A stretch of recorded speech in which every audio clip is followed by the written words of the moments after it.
Olá, pessoal, tudo bem com vocês? Bem-vindos à nossa aula 2, nessa aula que está prevista aí para o dia 10 de fevereiro. Nós tivemos a nossa aula 1, que vocês já acompanharam lá no Educa, sobre as diretrizes gerais da disciplina, já conversamos um pouquinho sobre o conteúdo, e hoje, na nossa aula 2, nós vamos então começar a falar dos conceitos, a falar dos fundamentos dos direitos humanos, tá? Essa nossa aula hoje ainda ela é no Meet. Lá no Educa vocês vão ter a aula dessa semana, vocês têm um texto complementar, vocês têm um vídeo complementar, que inclusive eu vou mostrar aqui no slide da aula, e também vocês vão ter já uma atividadezinha avaliativa. Então, a partir desta aula, nós começamos, não em todas as aulas, mas termos as atividades avaliativas. Então, é importante não deixar acumular, porque a atividade sempre ela vai ficar disponível de uma semana até a quinta-feira da semana seguinte, ou seja, a nossa aula é na sexta-feira, oficialmente, né, o horário da aula é na sexta-feira matutino, então fica até a quinta subsequente atividadezinha.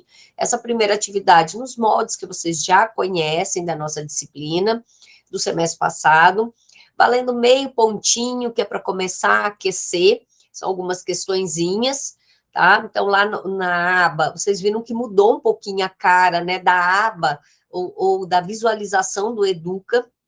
Nós não temos mais aquela divisão, né, de pré-aula, aula e pós-aula. Dentro da aula 1 estão todas as abas dessas atividades, inclusive da aba exercícios, vai ter o link direcionando para a atividade avaliativa. E também, a partir dessa aula, nós começamos a tratar de fóruns específicos. Na primeira aula, nós tínhamos o fórum geral, que ele vai continuar aberto para as questões gerais da disciplina. Mas em cada aula, nós teremos um fórum norteador também para complementar a nossa discussão da aula, já que não estamos presencial, né, não estamos nos vendo. Então, nesse fórum, o professor Giovanni e a professora Soraya, que são os nossos tutores, eles vão deixaram lá um roteirinho, inclusive direcionando para um link onde vocês vão ler uma reportagem que vai falar, inclusive, sobre os índios Yanomamis, e a partir disso ter uma pergunta de discussão para o fórum da semana, tá? Isso dentro da aba da primeira aula dentro do Educa, certo? E vamos conversando lá e tirando as nossas dúvidas também. Bom, pessoal, então eu vou compartilhar a nossa tela aqui, né, da nossa aula. Então, eu tenho aqui os meus slides. Eu não vou, esses slides também estão disponibilizados para vocês, ok? Eu não vou abrir em tela inteira os slides, porque senão eu não enxergo a minha tela e eu não consigo gerenciar a nossa gravação. E aí pode, às vezes, parar de gravar, alguma coisa assim, eu não vejo, tá? Mas eu acredito que fique bem visual aí, sem problema, para que vocês acompanhem. Então, a nossa disciplina é de Filosofia dos Direitos Humanos, é a nossa aula 2, e a gente vai falar hoje do conceito e fundamentos dos direitos humanos. Vamos começar, então, a dar a cara dos direitos humanos enquanto uma ciência. Vamos sair daquele senso comum, da tia do zap, dos achismos, dos estigmas, dos paradigmas que eu já conversei com vocês na aula 1, e vamos falar, então, começar a dar, né, esse caráter científico que essa ciência merece todo o nosso respeito, tá? Então, para começar, vocês vão aí assistir a aula, dá um pausezinho na aula, antes de continuar, que é para a gente ter aquela sequência legal da formação do raciocínio, vocês vão dar o pause aqui na gravação da aula, e vocês vão lá no Educa e vocês vão assistir esse vídeo. É um vídeo curtinho, mas eu não vou integralizar ele aqui na gravação para ela não ficar muito extensa. Então, vocês vão assistir, né, esse vídeo que tem o título O que todas essas pessoas têm em comum.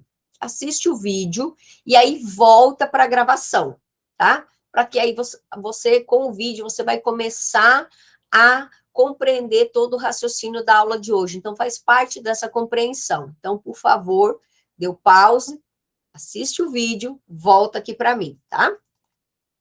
Então, continuando, a gente vai começar a falar, então, do conceito, né? Alguns tópicos. Então, enquanto ciência jurídica, os direitos humanos não são uma ciência jurídica, eu diria que os direitos humanos, eles fazem parte de uma ciência multidisciplinar. Por quê? Porque várias ciências influenciam.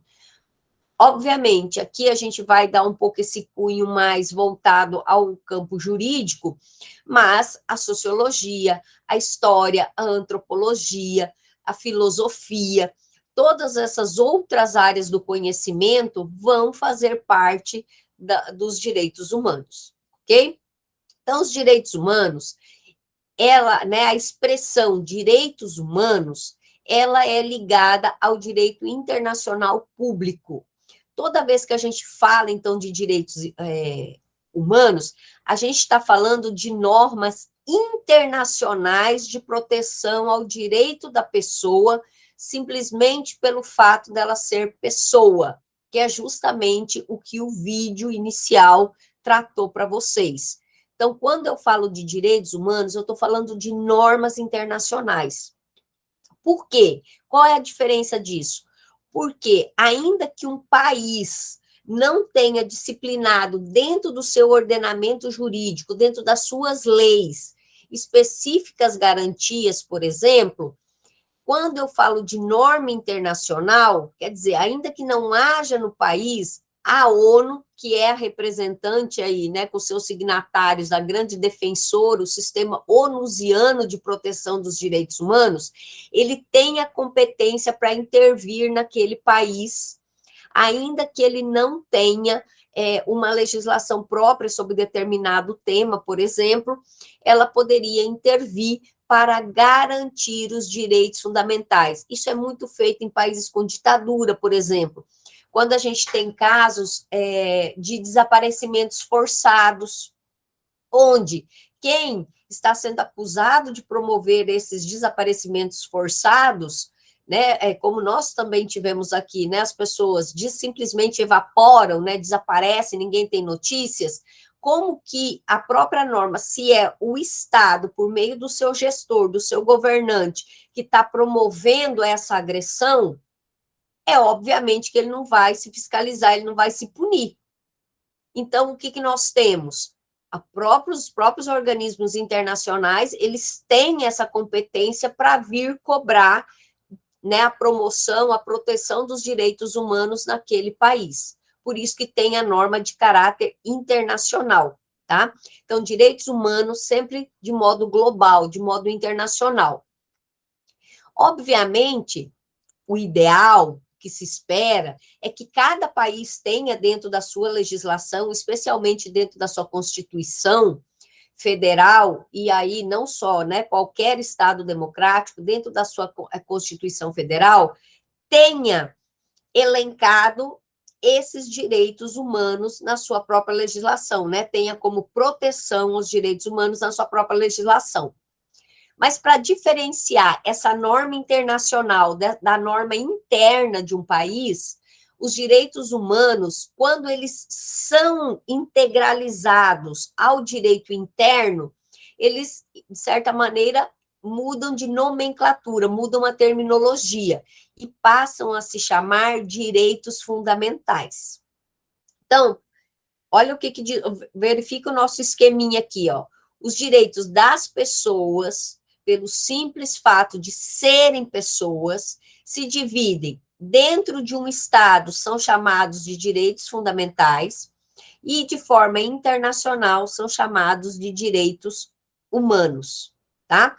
Eu vou tentar dar um exemplo para que vocês possam até entender isso. Com uma lei que todo mundo conhece, quem é do direito, quem não é do direito, né? Quem já tem uma graduação na área jurídica ou qualquer outra graduação já ouviu falar, da Lei Maria da Penha, né? E todos vocês já ouviram, pelo menos em algum momento aí, nem que seja, né, no dia 8 de março, no Dia Internacional da Mulher, já tenham ouvido falar sobre a história da Lei Maria da Penha, né, sobre a pessoa da Maria da Penha e sobre a forma como essa lei foi promulgada no Brasil. A Lei Maria da Penha, ela é uma reparação histórica, por isso que ela tem esse nome da Maria da Penha, que foi essa senhora que sofreu 2 tentativas de homicídio por parte do seu companheiro, e mesmo ela denunciando para as autoridades policiais, nada era feito. né? Se passavam os anos e ele não era punido. E ela conseguiu, ela denunciou o Brasil como um país que negligenciava direito das mulheres. Denunciou aonde, professora? Na Comissão Americana para os Direitos Humanos, na comissão. Ela denunciou o Brasil. Veja, o que que faz? Olha a primeira coisa que eu falei, nós tínhamos normas internacionais, já tratados, pactos e documentos da ONU, colocando como a proteção às mulheres como um direito humano. O Brasil tinha lá já na sua Constituição, né, todos são iguais perante a lei, que não haveria distinção, né, de gênero, raça, cor, só que isso lá na Constituição de uma forma genérica. Nós não tínhamos no nosso sistema interno uma legislação específica para punir e, consequentemente, prevenir as questões da violência de gênero. E aí o Brasil é chamado pela comissão, que é um órgão diplomático, né? E ela vai e cobra o Brasil. Então, ela, como se fizesse um TAC com o Brasil, de dizer assim, o TAC, em termos de ajuste de conduta, que vocês também já ouviram falar desse termo, né? O Ministério Público costuma fazer muito esses termos de ajuste de conduta, chamou o Brasil e falou assim, olha, Brasil, como é que é a história? Você prefere uma punição ou você prefere legislar para que fique claro dentro do ordenamento jurídico de vocês que vocês têm uma política pública de proteção e de combate à violência de gênero, né? Proteção das mulheres e combate à violência de gênero. E aí o Brasil aceita esse puxão de orelha e promulga em 2006 a Lei Maria da Penha. Então, veja, um direito humano que o Brasil não estava respeitando legislativamente é chamado pela norma internacional e põe isso dentro do seu ordenamento jurídico. E aí passa dentro do ordenamento jurídico, dentro da ordem interna, ser chamado, então, de direito fundamental. Fica claro isso, né? Então, como que isso é chamado? Então, o que eu tenho aqui, ó? Os direitos humanos é um sistema global, é um sistema grandão. E os direitos fundamentais, eles estão dentro dos direitos humanos, disciplinando dentro do seu país as formas de proteção, as políticas públicas, as punições para quem vier a desrespeitar, tá certo? Então, nós temos aí. Então, se eu for trazer um conceito mais específico para vocês sobre o que são, né, direitos humanos, eles são, então, direitos protegidos pela ordem internacional, eles são disciplinados em tratados multilaterais, globais ou regionais, tá? Então, aqui, eles, né, os tratados, como, por exemplo, nós temos aí, né, a própria Convenção, a própria Declaração Universal de Direitos Humanos, a Convenção de Direitos Civis e Políticos, são normas globais. Assim como nós temos regionais, exemplo, a Convenção Americana sobre Direitos Humanos, famoso Pacto de São José da Costa Rica, que é do Sistema Americano de Proteção dos Direitos Humanos. Então, são normas gerais contra as violações e arbitrariedades que um Estado possa cometer as pessoas sujeitas à sua jurisdição, ou seja, as pessoas que estão no seu território, não somente as pessoas que nascem nesse Estado, mas, por exemplo, as pessoas que estão nesse Estado. Então, não somente os brasileiros natos ou naturalizados, mas os estrangeiros, como nós estamos tendo agora, né, no próprio Brasil também, mas em vários lugares do mundo, a questão dos refugiados, né? Então, que são pessoas estrangeiras que estão fugindo dos seus países, onde os seus direitos não estão sendo respeitados, para buscar melhor a garantia desses direitos em outros países. Então, exemplo, os refugiados, tá? Os direitos humanos, então, eles são indispensáveis a uma vida digna. Circule essa palavra digna, porque eu acho que a palavra que vocês mais vão ouvir falar nesse semestre aqui comigo é a palavra dignidade, né? Ou seja, dignidade e suas variações, como, por exemplo, a palavra digna. E que, por isso, estabelece um nível mínimo protetivo que todos os estados devem respeitar sob pena de responsabilidade internacional. Então, é o mínimo, o que se precisa, de forma genérica, para que uma pessoa tenha uma vida digna? O mínimo do quê? de alimentação, liberdade, educação, tratamento igualitário, independente, né, da sua cor, do seu gênero, da sua orientação sexual, da sua origem, da sua religião. Então, o que é o mínimo dessa vida digna que uma pessoa pode ter? Então, aí eu tenho o conceito de direitos humanos. Um exemplo que eu já falei para vocês é a questão da Lei Maria da Penha. Quem, porventura, que eu não acredito, mas tem esquecido, não lembra direito sobre a história da Lei Maria da Penha, tem um site aqui que é do Instituto Maria da Penha, onde vai ter lá um linkzinho, né? Vai ter uma abinha dentro desse link que vai ter lá a história. E justamente vai trazer, inclusive, tem uma entrevista dela, onde ela conta isso que eu falei para vocês, a questão né, do Brasil ser chamado a Comissão Americana, né, de Direitos Humanos. Olha, veja, comissão é um órgão, convenção é um documento, tá? Sempre com a sonoridade aí para não confundir os dois, tá? Então, tem esse exemplo aí que eu já citei para vocês.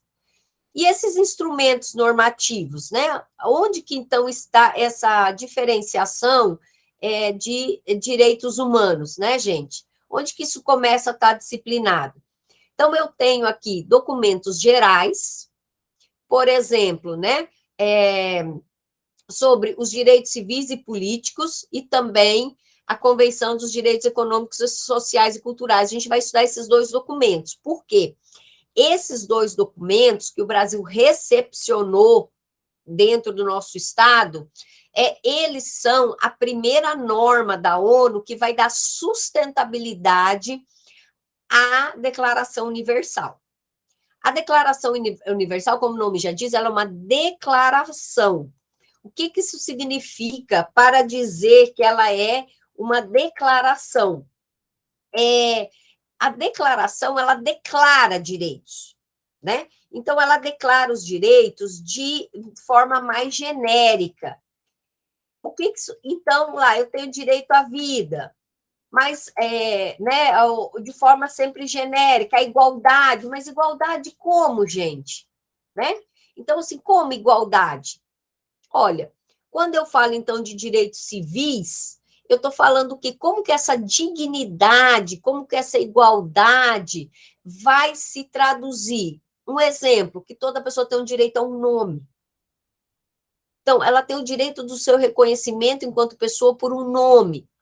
Então, o Pacto, né, Internacional sobre Direitos Civis e Políticos e o Pacto Internacional de Direitos Econômicos, Sociais e Culturais, eles que vão, então, dar sustentabilidade de uma forma mais específica, né, de forma mais minuciosa, aqueles 30 artigos da Declaração Universal. E eles são chamados, então, instrumentos gerais, porque eles falam de maneira global sobre direitos humanos. E aí eu trouxe aqui exemplo, a proibição de genocídio. A gente está ouvindo muito essa palavra agora com a questão dos Yanomamis, né? A gente tem ouvido corriqueiramente essa palavra nos meios de comunicação. A discriminação racial. Nós tivemos agora, dia 11 de janeiro, promulgada a lei que equiparou a injúria racial a racismo, oficialmente. Nós já tínhamos decisão do STF quanto a isso, mas aí nós passamos a ter, então, né, ela foi, né, incorporada dentro do artigo 2º, ficou o artigo 2A, da Lei 7716 de 89. Então, uma mudança legislativa recente no Brasil aí. Quem estuda para concurso se liga nela. Discriminação racial, da tortura e dos desaparecimentos forçados, né? Muito comum em estados onde impera a ditadura. Essas são normas gerais, mas também, isso a gente vai falar mais lá para frente, mais lá no segundo bimestre, de uma forma mais detalhada, sobre minorias e vulneráveis. Muita gente acha que é sinônimo, né? Acha que minoria é ter menos gente. E quando a gente fala de direitos humanos, não é nada disso. E aí, quando eu vou falar de minorias e vulneráveis, a ONU, né, ou o sistema global, o sistema regional, ele vai trazer tratados, documentos, regulamentações específicas para determinadas categorias de pessoas. E aí, novamente, minorias e vulneráveis. Exemplo, proteção às mulheres, a Lei Maria da Penha é um exemplo de um instrumento específico.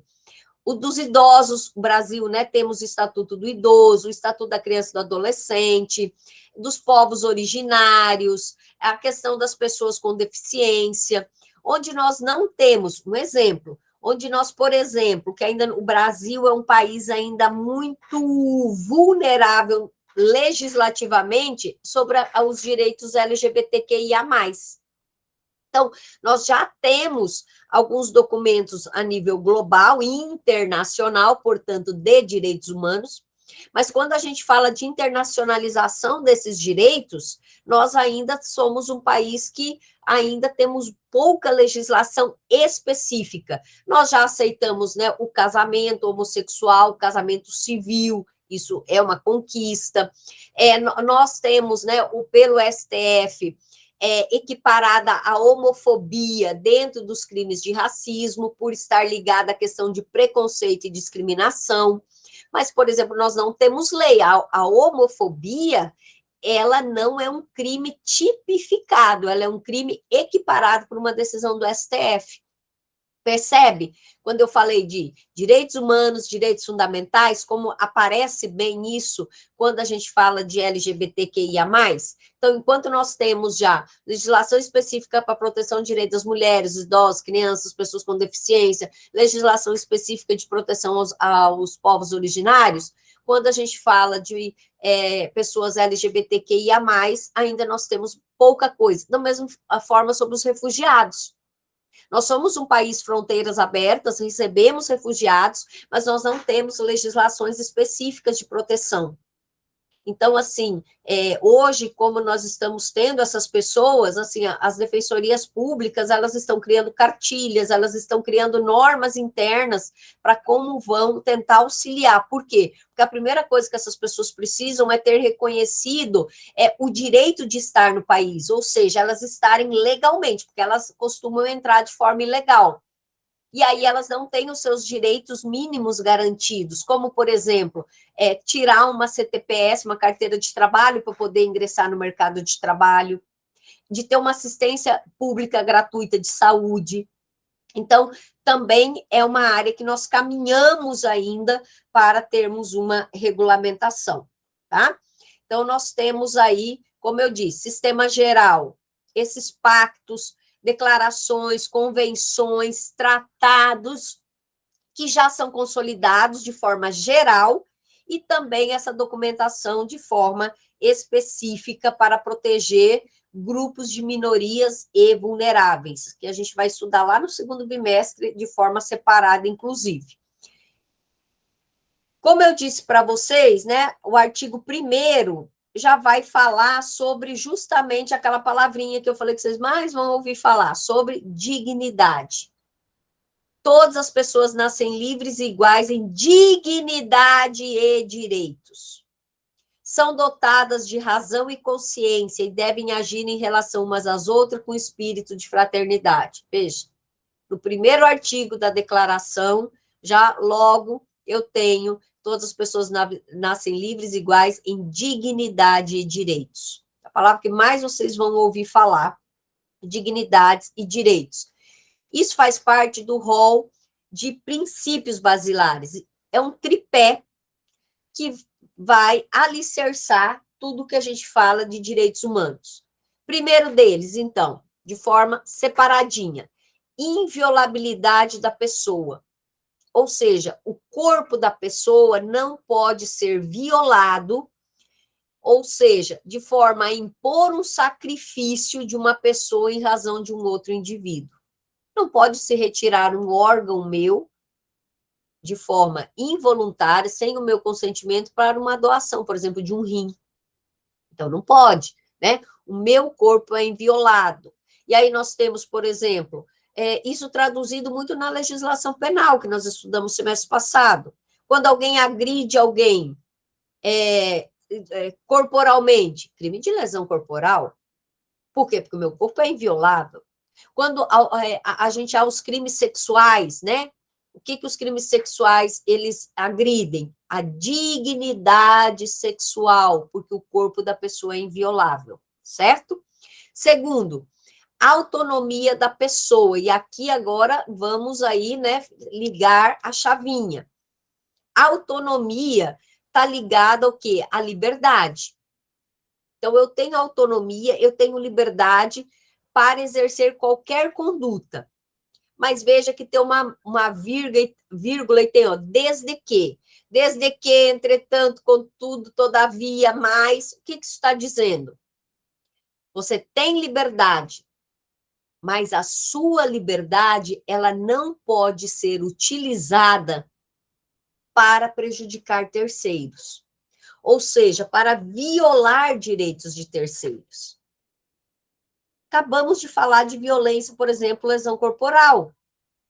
Eu não posso querer exercer a minha liberdade de expor a minha raiva agredindo o corpo de outra pessoa. Momento que nós estamos estamos vivendo uma discussão muito grande sobre liberdade de expressão. Ora, a minha liberdade de expressão não significa que eu posso ofender outra pessoa. Inclusive, temos os crimes, né? Calúnia, difamação, injúria. Falamos há pouco da lei de racismo, da injúria racial, que agora está tipificada como racismo. Ora, eu não posso usar a minha liberdade de expressão para ofender uma pessoa, fazendo, né, uma conotação agressiva sobre a cor dela, sobre a raça dela, percebe? Então, a minha autonomia, a autonomia da minha conduta, ela está vinculada a eu respeitar o direito. Lembra que a gente falou muito semestre passado de espelho? O meu direito, ele reflete também no outro? Mesma coisa. Então, a autonomia, ela também, ela é um dos, né, dos princípios basilares, mas ela não é absoluta, e ela não é absoluta em nenhum lugar do mundo para nada, tá? E o terceiro, que fecha a tríade aí, então, de inviolabilidade da pessoa, autonomia, a dignidade, né? Então, o que a pessoa precisa? A dignidade, ela vai fundamentar todos os outros direitos de uma pessoa, fundamentais e humanos, né? Ou humanos e fundamentais. Então, essa tríade aí vai nos acompanhar por todo o semestre. Sobre o conteúdo, a gente fala que os direitos humanos, eles têm como característica a indivisibilidade. Ou seja, para que eu exerça a minha liberdade, eu preciso ter um conjunto de direitos. Exemplo, os direitos civis e políticos, como está aí no slide, eles não sobrevivem sem os direitos da igualdade, que são os direitos econômicos, sociais e culturais. Então, para eu ter a minha liberdade, eu preciso também ter a minha igualdade. Econômicos, sociais, culturais. Um exemplo, por exemplo, direito político, votar e ser votado. Para isso, eu tenho que ter acesso à educação, eu preciso ser uma pessoa alfabetizada para poder votar. Percebe como as coisas estão interligadas? Então, os direitos, eles não existem um separado do outro. Para que eu tenha dignidade, eu preciso ter um mínimo de cada um dos blocos de direitos, tá? Senão, eu não vou exercer, eu não vou ter a minha dignidade, tá? Então, os direitos humanos, eles são dotados de características próprias, capazes de distingui-los de outros tipos de direitos. Então, vamos ver as características agora. Primeira coisa, historicidade. Na próxima aula, nós vamos falar muito da história dos direitos humanos, né? Os direitos humanos, eles não nasceram, assim, por um estalo em 1948 com a declaração. Então, nós vamos falar sobre, historicamente, como eles foram sendo construídos. Nós vamos falar aqui da Organização Internacional do Trabalho, de 1919, a declaração é só de 48. Nós vamos falar até dos períodos anteriores, nós vamos falar, por exemplo, da Revolução Francesa, da Revolução Inglesa, da Revolução Americana. Então, os direitos humanos, eles são dotados de história, porque eles traduzem a história da humanidade. Eles são universais, ou seja, aquilo que eu também venho já chamando a atenção desde a aula passada e vou repetir inúmeras vezes. Uma pessoa, ela tem direitos humanos pelo simples fato dela ser pessoa. O fato de eu ser uma pessoa humana me garante direitos. Eles são essenciais por natureza. Por quê? Olha lá de novo a palavra dignidade, ó. Por que eles são essenciais por natureza? Porque sem eles eu não tenho dignidade. Então, eles são essenciais. Eles são irrenunciáveis. Eu não posso abrir mão dos meus direitos humanos. Então, eu não posso abrir mão dos meus direitos para eu ser torturado, por exemplo. Ah, eu aceito a tortura. Não. Então, eles são irrenunciáveis, a vida é irrenunciável, a dignidade de trabalho é irrenunciável. Nós temos, né, muitos casos, o Brasil, infelizmente, aí, né, nós temos muitos problemas com trabalhos análogos a escravo, tanto na zona rural quanto na zona urbana, né? Trabalhadores sendo mantidos, muitas vezes até em cárcere privado. Veja, os direitos constitucionais que nós temos lá, a salário, a jornada digna de trabalho, a férias, a 13º, eles são irrenunciáveis. E a gente vai ver isso quando a gente falar do Pacto Internacional sobre os Direitos Sociais. Então, não adianta, digamos que numa fiscalização do Ministério do Trabalho e Emprego, ele encontre numa fazenda trabalhadores que não têm, por exemplo, carteira assinada, né? Não tem o registro. E aí o patrão fala assim, não, olha que eles assinaram esse documento aqui, que eles abriam mão do registro das férias e de tudo mais. Esse documento, ainda que assinado, não tem validade jurídica, porque é um direito social. O direito social faz parte dos direitos fundamentais, faz parte dos direitos humanos, faz parte da Convenção da Organização Internacional do Trabalho, ó, Documento Internacional de Direitos Humanos. Portanto, é irrenunciável. Não pode o funcionário abrir mão destes direitos, tá? Então, fica claro aí para a gente já ir entendendo esse exemplo. São inalienáveis, ou seja, eu não posso transferir ou vendê-los, né? Quando que o meu carro está alienado? Quando eu estou pagando ele parceladinho lá, né? Que ele ainda está em nome do banco financiador. O que isso quer dizer em direitos humanos? Eu não posso negociar os meus direitos humanos. Eu não posso. Ele está muito de mãozinha dada com a renúncia, né? A renúncia é eu abrir mão totalmente. Inalienar é eu transferir ou ceder ele para outro, seja por dinheiro, seja gratuitamente. Não posso né, aliená-los. Eles são imprescritíveis. Com certeza vocês já ouviram muito falar que o racismo é crime imprescritível. Quem é da área jurídica e quem não é, né? Já ouviu falar. O que quer dizer imprescritível? Não importa quanto passe o tempo, você sempre vai poder suscitá-los, você sempre vai poder buscar tanto a reparação daquele direito, quanto a punição de quem violou aquele direito humano, tá? Então, isso ao longo do tempo. Racismo é um exemplo no Brasil de crime imprescritível. Isso não quer dizer que outros, que ainda que no Brasil não sejam prescritíveis, eu não possa recorrer, como eu disse, ao sistema americano ou mesmo ao sistema onusiano para ter a reparação e também a punição dos violadores de direitos humanos. Vedação do retrocesso. Os direitos humanos, eles devem sempre avançar, ou seja, devem sempre ser agregar, nunca se retirar direitos. Vocês já ouviram falar que na Constituição Federal o artigo 5º é cláusula pétrea. O artigo 5º nosso é o mais irmãozinho da Convenção, tanto da Declaração Universal quanto da Declaração Americana, né? Ele é de mãozinha dada. E o que eu quero dizer com isso? Vocês já ouviram que o artigo 5º ele é cláusula pétrea, professora, eles não podem ser revogados. É verdade. Agora, eles não podem ser modificados, ninguém pode mexer neles? Pode, mas só pode mexer para melhorar, só para acrescentar. Não pode mexer para retroceder. Então, fica bem claro, vocês já ouviram essa expressão, cláusula pétrea, cláusula de pedra. Ela não pode ser mexida. Não, ela pode ser mexida, mas ela só pode mexer para agregar, nunca para retirar. Foi muito discutido isso na última reforma trabalhista.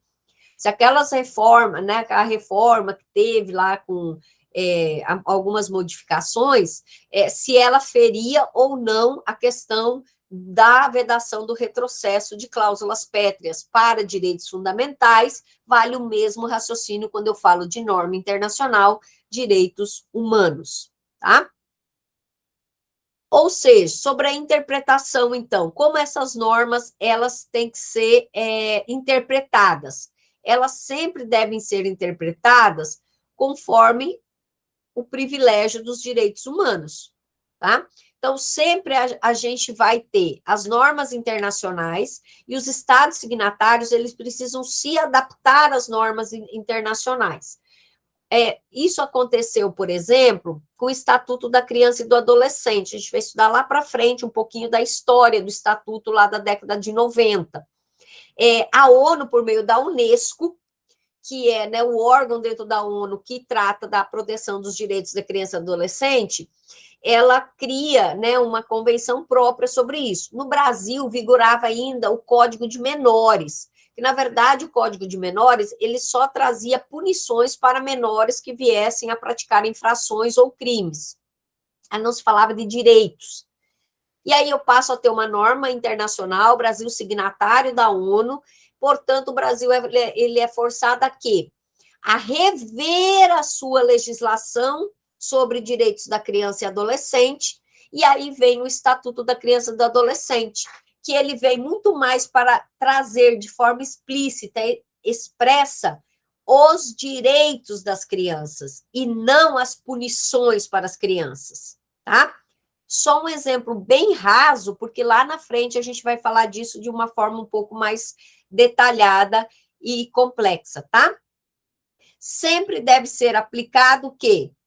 A norma benéfica, né? Para a pessoa. Então, sempre aí obedecendo aí, né, dentro das normas dos direitos humanos, que ela seja aplicada de forma menos benéfica ao ser humano em detrimento de norma a ele mais favorável. Então, sempre se eu tiver um conflito de norma entre uma norma mais favorável e outra menos favorável, sempre eu vou aplicar a norma mais favorável. Olha, ficou até um errinho aqui, ó.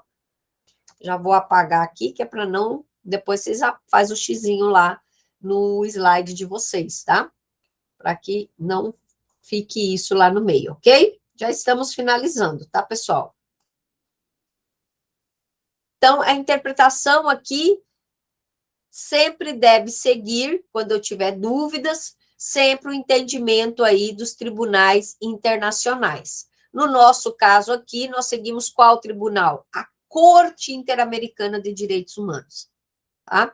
Então, nós seguimos, nós vamos falar na aula 4, salvo engano, não, na aula 5, nós vamos falar sobre o sistema geral, e, né, universal, global, e os sistemas regionais. Então, nós aqui, a interpretação sempre de acordo com o estipulado na jurisprudência da Corte Interamericana de Direitos Humanos, que fica em São José, na Costa Rica, do qual nós somos, então, signatários do Pacto de São José, estamos submetidos a essa corte, tá? Eu já vou deixar aqui para que vocês já comecem a dar aquela mexidinha legal no site da ONU. Tem muita coisa interessante, tá? Então, eu vou aqui abrir, só para mostrar para vocês essa questão aqui do site da ONU, só um pouquinho aqui, tá? Deixa eu descompartilhar aqui, né? Tirar. Ok. Vou colar aqui, deixa eu compartilhar novamente essa minha janela que eu abri. Ok.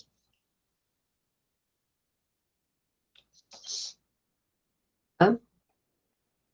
Site aqui, você já vai ter, ele não está em português, mas quando você abrir, já vai aparecer aqui, perguntando se você quer que traduza ele para português. Então, aqui é o site oficial da ONU, né, das Nações Unidas. Vê, ó, paz, dignidade, igualdade em um planeta saudável. A gente vai falar muito sobre aqui, já hoje, as questões do meio ambiente enquanto direito humano, tá? Olha a palavra dignidade aqui de novo. Olha só, nas abinhas aqui a gente vai ter várias coisas, por exemplo, os Estados-membros, toda a estrutura da ONU, tá? A história, a Declaração Universal, o Estatuto da Corte Internacional de Justiça, que a gente vai falar sobre ela lá na frente, tá? Então, e aqui a página de notícias sempre sobre a ONU, sobre a questão do desenvolvimento sustentável, né, que está muito aí, né, o mundo inteiro falando disso, né, os 17 objetivos aí para, né, tornar o planeta sustentável para todos e não só para uma minoria que tem condições financeiras, e aqui toda a estrutura, ó, sobre a Assembleia Geral, conselhos, né, os conselhos, ó, o Tribunal Internacional de Justiça. Então, tem várias coisas aqui para vocês navegarem, assim, curiosamente mesmo, e aprender coisas aí já disso que a gente vai tratar aí ao longo do semestre, ok? Bom, pessoal, era essa a nossa aula de hoje, tá? Como eu disse, vão lá na Educa, tem texto complementar, tem vídeo e tem exercício valendo notinha, tá certo, pessoal? Até a nossa aula 3, então. Eu vou finalizar aqui a nossa gravação e até a nossa próxima aula.